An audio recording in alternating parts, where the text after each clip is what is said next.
Hi, I'm Gretchen, Managing Director and Financial Planner at Magenta. Are you considering getting divorced?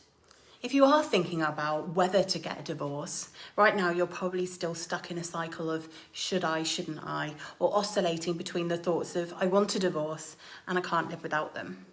We know deciding whether to divorce or not is not easy, and contemplating a divorce can evoke a range of often conflicting thoughts.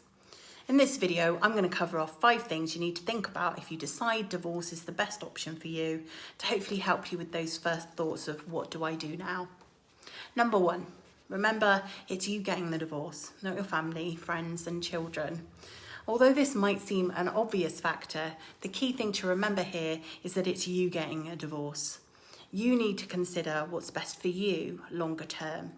So often we seek advice from friends and family, which is of great comfort in a time of need.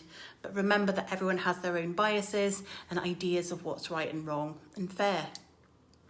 This isn't to say that your children aren't important or not involved in the divorce. Of course they are. They're very important to consider.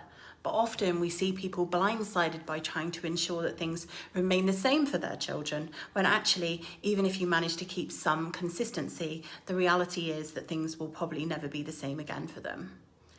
The best choices often you and your current spouse can make is maintain a good relationship, don't go bad-mouthing one another in front of your children, so they can retain positive and happy relationships with the both of you, and for you to make sound financial decisions longer term, which will ensure the children are secure and supported as possible. Number 2, don't dwell on the reasons for getting a divorce.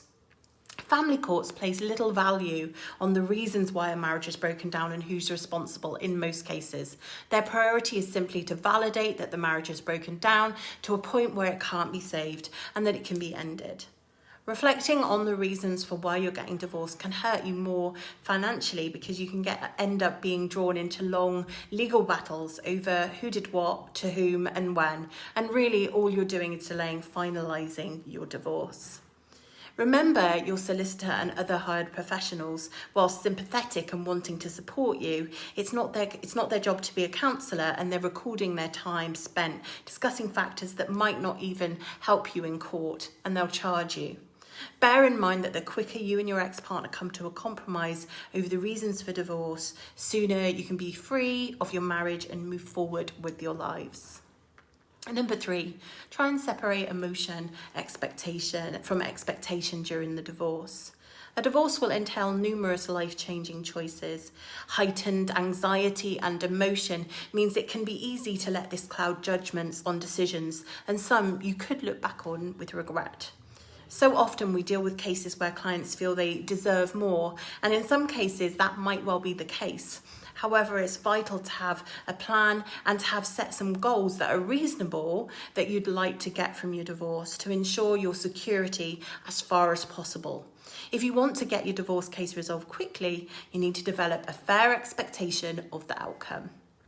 The easiest way to do this is to consult with the solicitor to get a better understanding of probable conclusions in your case, and then also speak to a financial planner like me to help you build a financial forecast so you can feel reassured that the choices you make are best for you longer term.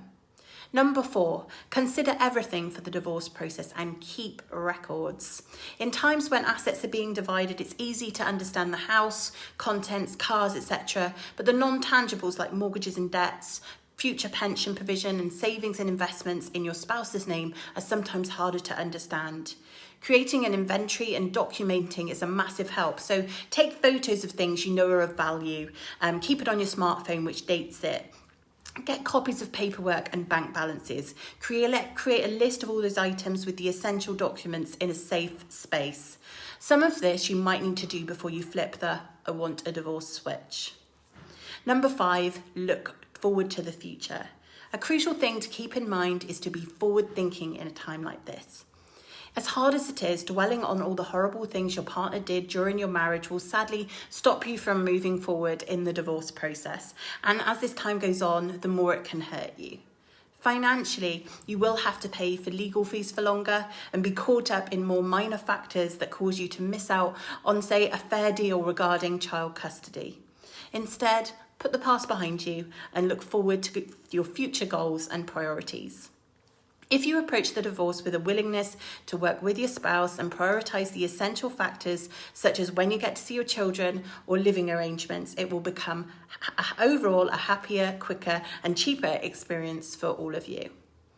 I hope you found the video of use, and if you have, please share or like it or comment on it from your network. And if you'd like to talk about anything that's resonated with you from this video, then please just pick up the phone or email me or contact me through the social media channels. Thanks.